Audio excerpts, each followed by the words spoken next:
Jean Valjean turned around at the knock which he heard on his door. "Come in," he said feebly. The door opened. Cosette and Marius made their appearance. Cosette rushed into the room.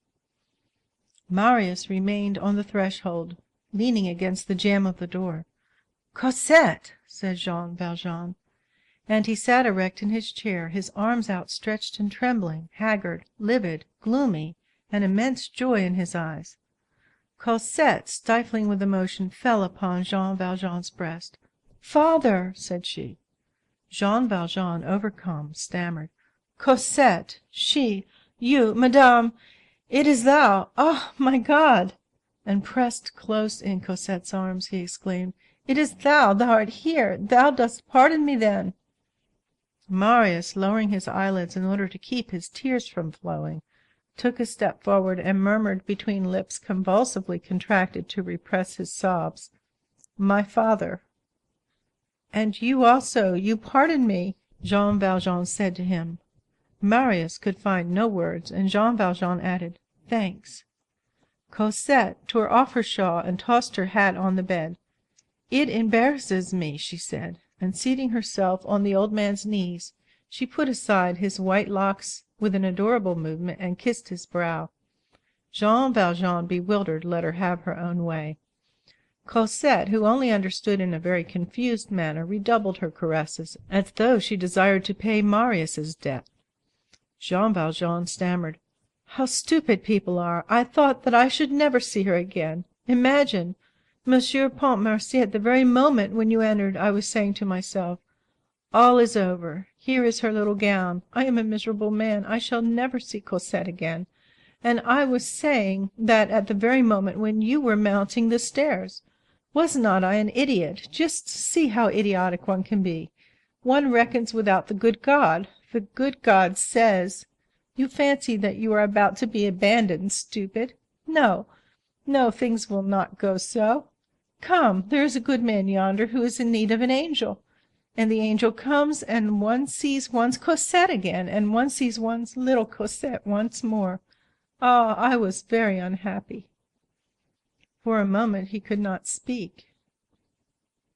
Then he went on. "I really needed to see Cosette a little bit now and then. A heart needs a bone to gnaw, but I was perfectly conscious that I was in the way. I gave myself reasons. They do not want you. Keep in your own course. One has not the right to cling eternally. Ah, God be praised, I see her once more. Dost thou know, Cosette, thy husband is very handsome? Ah, what a pretty embroidered collar thou hast on, luckily. I am fond of that pattern. It was thy husband who chose it, was it not? And then thou should have some cashmere shawls. Let me call her thou, Monsieur Pontmercy. It will not be for long." And Cosette began again. "How wicked of you to have left us like that! Where did you go? Why have you stayed away so long? Formerly your journeys only lasted 3 or 4 days. I sent Nicolette. The answer always was, 'He is absent.' How long have you been back? Why did you not let us know? Do you know that you are very much changed? Oh, what a naughty father! He has been ill, and we have not known it. Stay, Marius, feel how cold his hand is." "So you are here, Monsieur Pontmercy, you pardon me," repeated Jean Valjean. At that word which Jean Valjean had just uttered once more, all that was swelling Marius's heart found vent. He burst forth, "Cosette, do you hear? He has come to that. He asks my forgiveness. And do you know what he has done for me, Cosette? He has saved my life. He has done more. He has given you to me. And after having saved me, and after having given you to me, Cosette, what has he done with himself? He has sacrificed himself. Behold the man. And he says to me, the ingrate, to me, the forgetful, to me, the pitiless, to me, the guilty one, thanks. Cosette, my whole life passed at the feet of this man would be too little. That barricade, that sewer, that furnace, that cesspool, all that he traversed for me, for thee, Cosette.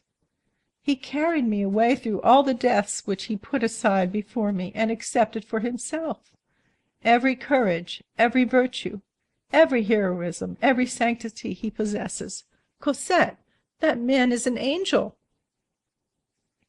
"Hush, hush," said Jean Valjean in a low voice. "Why tell all that?" "But you," cried Marius, with a wrath in which there was veneration, "why did you not tell it to me? It is your own fault too. You save people's lives and you conceal it from them. You do more under the pretext of unmasking yourself to calumniate yourself. It is frightful." "I told the truth," replied Jean Valjean. "No," retorted Marius, "the truth is the whole truth, and that you did not tell. You were Monsieur Madeleine. Why not have said so? You saved Javert. Why not have said so? I owed my life to you. Why not wed the morning? May there be around you, my children, lilacs and nightingales. May your life be a beautiful sunny lawn. May all the enchantments of heaven fill your souls. And now let me, who am good for nothing, die. It is certain that all this is right. Come, be reasonable. Nothing is possible now. I am fully conscious that all is over, and then last night I drank that whole jug of water. How good thy husband is, Cosette! Thou art much better off with him than with me." A noise became audible at the door. It was the doctor entering. "Good day and farewell, doctor," said Jean Valjean. "Here are my poor children." Marius stepped up to the doctor. He addressed to him only the single word, "Monsieur," but his manner of pronouncing it contained a complete question. The doctor replied to the question by an expressive glance.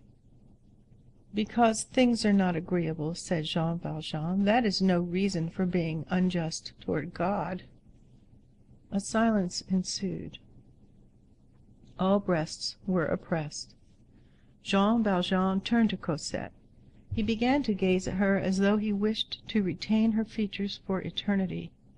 In the depths of the shadow into which he had already descended, ecstasy was still possible to him when gazing at Cosette. The reflection of that sweet face lighted up his pale visage. The doctor felt of his pulse. "Ah, it was you that he wanted?" he murmured, looking at Cosette and Marius. And bending down to Marius' ear, he added in a very low voice, "Too late." Jean Valjean surveyed the doctor and Marius serenely, almost without ceasing to gaze at Cosette. These barely articulate words were heard to issue from his mouth. "It is nothing to die. It is dreadful not to live." All at once he rose to his feet. These accesses of strength are sometimes the sign of the death agony. He walked with a firm step to the wall, thrusting aside Marius and the doctor, who tried to help him, detached from the wall a little copper crucifix which was suspended there, and returned to his seat with all the freedom of movement of perfect health, and said in a loud voice, as he laid the crucifix on the table, "Behold the great martyr!" Then his chest sank in, his head wavered, as though the intoxication of the tomb were seizing hold upon him. His hands, which rested on his knees, began to press their nails into the stuff of his trousers. Cosette supported his shoulders and sobbed, and tried to speak to him, but could not.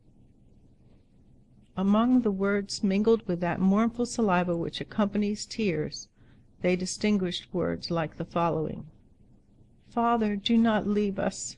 Is it possible that we have found you only to lose you again?" It might be said that agony writhes. It goes, comes, advances toward the sepulchre, and returns toward life. There is groping in the action of dying.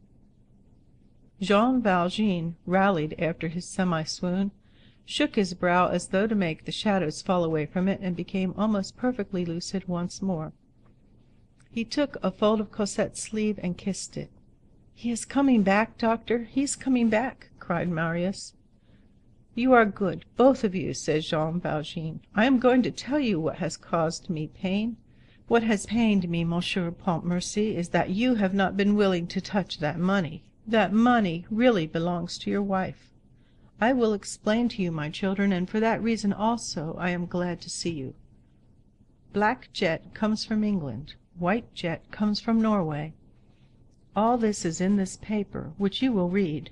For bracelets I invented a way of substituting for slides of soldered sheet iron, slides of iron laid together. It is prettier, better, and less costly. You will understand how much money can be made in that way, so Cosette's fortune is really hers.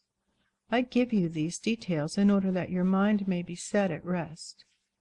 The portress had come upstairs and was gazing in at the half-open door. The doctor dismissed her. But he could not prevent this zealous woman from exclaiming to the dying man before she disappeared, "Would you like a priest?" "I have had one," replied Jean Valjean, and with his finger he seemed to indicate a point above his head where one would have said that he saw someone. It is probable, in fact, that the bishop was present at his death agony. Cosette gently slipped a pillow under his loins. Jean Valjean resumed: "Have no fear, Monsieur Pontmercy, I adjure you.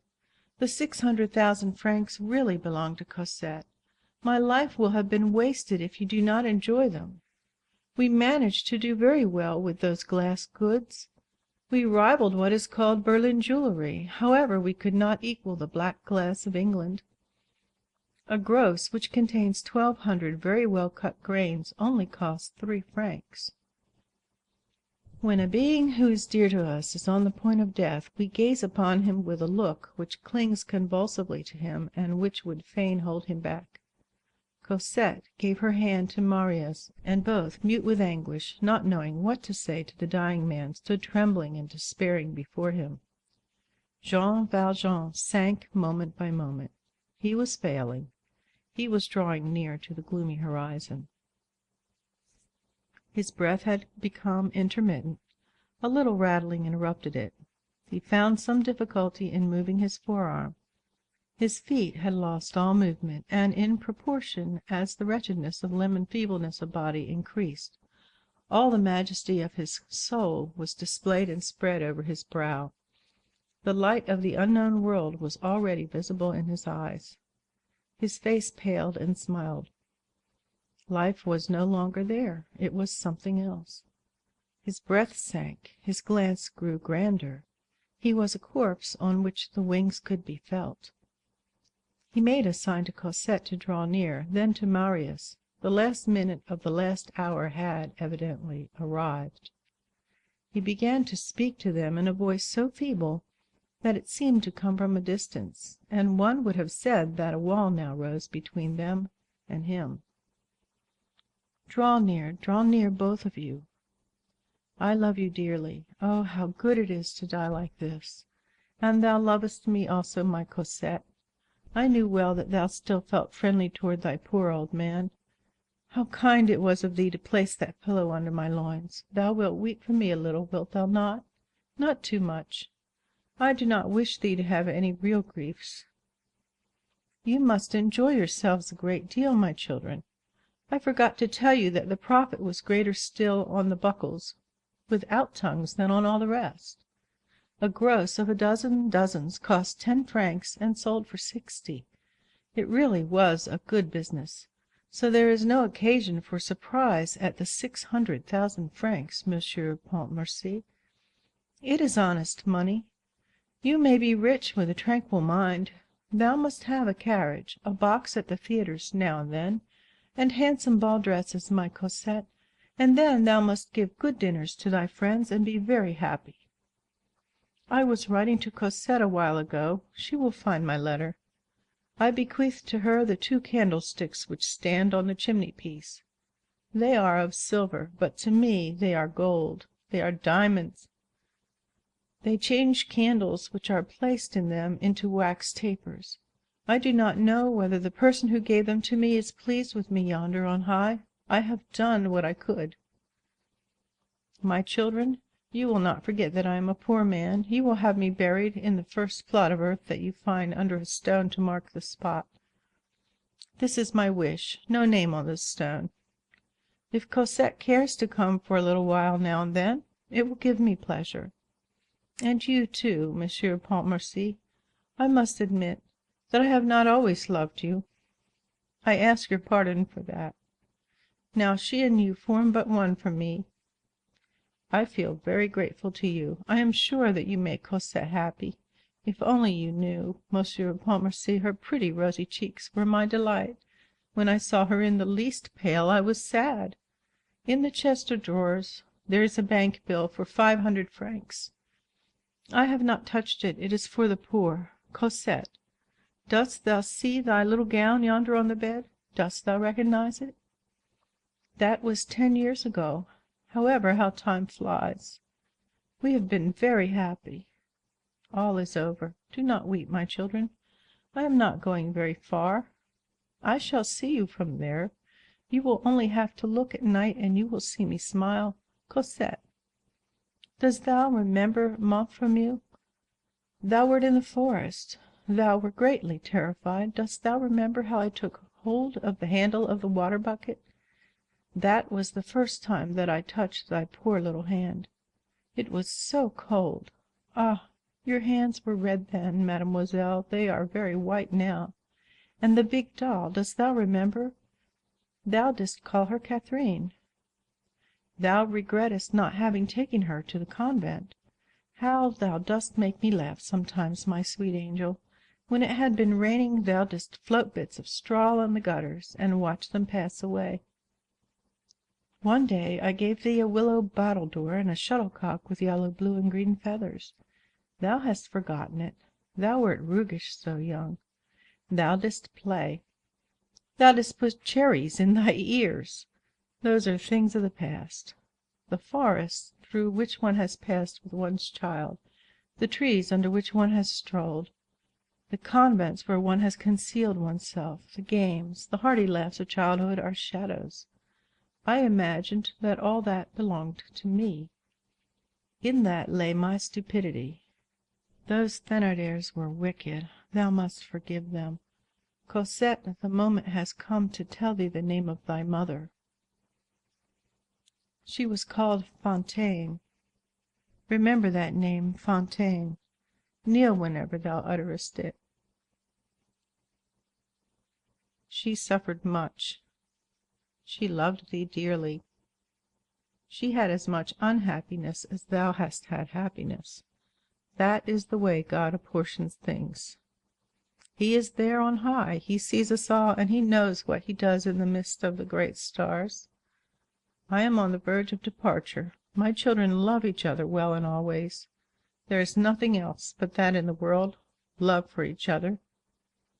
You will think sometimes of the poor old man who died here. Oh, my Cosette, it is not my fault, indeed, that I have not seen thee all this time. It cut me to the heart. I went as far as the corner of the street. I must have produced a queer effect on the people who saw me pass. I was like a madman. I once went out without my hat. I no longer see clearly, my children. I had still other things to say, but never mind. Think a little of me. Come still nearer. I die happy. Give me your dear and well-beloved heads, so that I may lay my hands upon them. Cosette and Marius fell on their knees in despair, suffocating with tears, each beneath one of Jean Valjean's hands. Those august hands no longer moved. He had fallen backwards. The light of the candles illuminated him. His white face looking up to heaven, he allowed Cosette and Marius to cover his hands with kisses. He was dead. The night was starless and extremely dark. No doubt in the gloom some immense angel stood erect with wings outspread, awaiting that soul. Chapter 6. The grass covers and the rain effaces. In the cemetery of Père-Lachaise, in the vicinity of the common grave, far from the elegant quarter of that city of sepulchres, far from all the tombs of fancy which display in the presence of eternity all the hideous fashions of death, in a deserted corner, beside an old wall, beneath a great yew tree over which climbs the wild convolvulus, amid dandelions and mosses, there lies a stone. That stone is no more exempt than others from the leprosy of time, of dampness, of the lichens, and from the defilement of the birds. The water turns it green, the air blackens it. It is not near any path, and people are not fond of walking in that direction, because the grass is high and their feet are immediately wet. When there is a little sunshine, the lizards come thither. All around there is a quivering of weeds. In the spring linnets warble in the trees. This stone is perfectly plain. In cutting it, the only thought was the requirements of the tomb, and no other care was taken than to make the stone long enough and narrow enough to cover a man. No name is to be read there. Only, many years ago, a hand wrote upon it in pencil these 4 lines, which have become gradually illegible beneath the rain and the dust, and which are today probably effaced. Il dort, quoique le sort fût pour lui bien étrange. Il vivait, il mourut quand il n'eut plus son ange. Les choses simplement d'elles-mêmes arrivent, comme la nuit se fait lorsque le jour s'en va. He sleeps. Although his fate was very strange, he lived.